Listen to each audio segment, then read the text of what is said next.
Our next guest says we need to tackle rising gas prices with the same dramatic action used for COVID under the Trump administration, an Operation Warp Speed for energy. Let's bring in Louisiana Republican Senator Bill Cassidy. Senator, great to have you here. So you've got our attention. Explain. Yeah, so just like the Trump administration took a process that was thought to take 2, 3, and 10 years to produce a safe vaccine to protect against coronavirus, this administration could use an Operation Warp Speed so to shorten the permitting time to safely, environmentally sound way, develop oil and gas and renewable resources. You send that signal to the markets and future prices begin to go down. Let me give you an example. I'm speaking to a person in charge of production of oil and gas off the shore of Louisiana. This person tells me that they've got 5 permits pending before the federal government. They expect 2 to 3 years for these to be fulfilled. If she had them tomorrow, they've been sitting for months, but if she had them tomorrow, she could have oil and gas actually being refined in Louisiana within a year. Another fellow who's ready to do an LNG export facility, if he had his permits, he would be able to send natural gas to our allies within a year. And might I say, create a lot of jobs for a lot of Americans in the process. We need a regulatory environment that works for the consumer and for our allies and not against us all. Senator, let me just put up on the screen some of the ideas that you're talking about. We need an energy Operation Warp Speed to get this done, build resilient supply chains, finance smart and sustainable energy production and reliance on Russia, and reduce global emissions. One of the things that you want to do, too, is streamline permits for advanced nuclear, because a lot of people say that there's no way to transit to a all electrical-based economy without advancing nuclear, including a person who knows something about electricity, Elon Musk, who said electricity demand will likely double over the next 2 decades as a result of the update of electric vehicles. To do this, we have to increase the capacities of wind, solar, and nuclear power plants. But progressives say we hate nuclear. But how do you get to a green energy economy if you don't embrace nuclear? You cannot do a complete economy based upon wind and solar. You just can't, period. And the people who are practical, Elon Musk, he understands that. Now, by the way, if anybody wishes to see this, go to my website, cassidy.senate.gov/reset. And it has a download. You can look at it. We are trying to get permits for carbon capture, utilization, and sequestration in Louisiana. And EPA has been sitting on our permit since last October. We're trying to sequester carbon.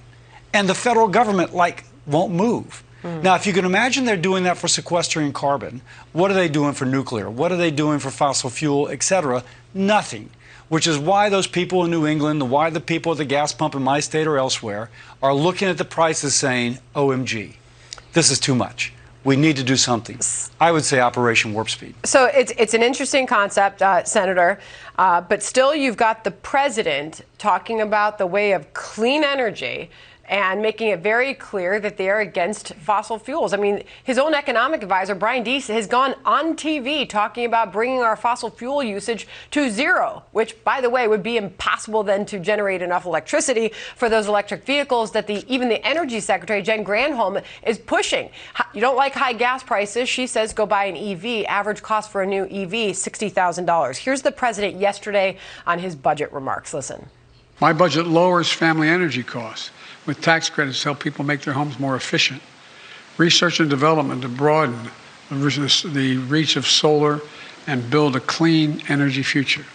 That is what we continue to hear from this administration. I just want to dig a little deeper with you, though, because the administration seems to push back on comments like yours about getting more permits and leases so that we can up our gas and oil production in this country. They say, hey, there's thousands of leases already out there that are not getting used. So you don't have the permit. You can have a lease, but until you get the permit to do the seismic testing, the permit to do the drilling, and many other permits in between, you can't actually drill. And you've got to get those permits approved by somebody who doesn't seem to care about approving it. But I'm just wondering, I mean, Operation Warp Speed for Energy, we're already at historically very high oil production levels in this country right now. After COVID, I mean, we've seen huge demand, and as a result, we've seen huge increases in production. I mean, how much more capacity does your state, for example, Louisiana, have if we saw a friendlier environment for fossil fuels? I mean, how much could you really turn up production in Louisiana? One conversation, the woman who's in charge of offshore drilling off the coast of Louisiana, she has 5 permits that she would drill from the same site, but 5 different directions she should go. And if she had her permits, she could go now. Now, that's just one person. And then if you look at the New Mexico and West Texas sites, where they could ramp up fracking. Now, by the way, I hate to say it, but the Russia-Ukrainian war may be a catalyst to move away from dream thinking that, oh my gosh, we're going to be able to run a modern economy on wind and solar, which we can't, into a dose of reality. The Germans are depending upon us to provide them with more natural gas so they become free of Russian energy. They need more coal. They need more oil. And if they don't get it from us or someplace, I'm told that the average German will pay 5,000 to 6,000 euros more next year. You're going to lose political support for sanctions against Russia. Yeah. If we want to keep a geopolitical strategy together, we have to help the economy of our allies. We do that with the oil and the gas, as well as the renewable technology that we can export. You know, there's some sense, Senator, that the left is looking at gas prices climbing up above $6, $7 a gallon, and they're going, yahoo, that is really going to hasten our transition to a green energy economy. Until November, when maybe the House changes, maybe the Senate changes, is there anything you can do to get them away from that position? Well, I can just tell you, there's nothing like a hanging to sharpen a man's mind. And so they're going to lose big time in November if they're totally insensitive to the average family unable to afford to fill their pickup truck. You got to start sending signals to the futures market. We're going to ramp up production. Then those prices start to come down, and then the price at the pump comes down. If you are totally ignorant of the pain the average family is feeling, you deserve to lose. Yeah, but Senator, I feel like even with that statement, though, you have to explain how much happens in between the purchase on the futures market to when it actually is gasoline that goes in your tank. It's a long process there. But if you look at supply and price, inversely related, as investors are sure that there's going to be future supply, you can safely release from that strategic petroleum reserve in greater volumes, and they know that you can replace it. And so you can have an immediate fix knowing that you can replace in the future. That's really interesting. We're out of time, but I just have to get this in here. I reached out to the American Petroleum Institute this morning. They've been providing a lot of information as we go through this energy crisis. They tell me 95% of production in Louisiana takes place offshore. To date, this administration, the Biden administration, has not held a single successful offshore lease sale. As a point of comparison, they said at this point in their first term, the Obama administration had held 3 offshore lease sales, generating almost $2 billion in government revenue.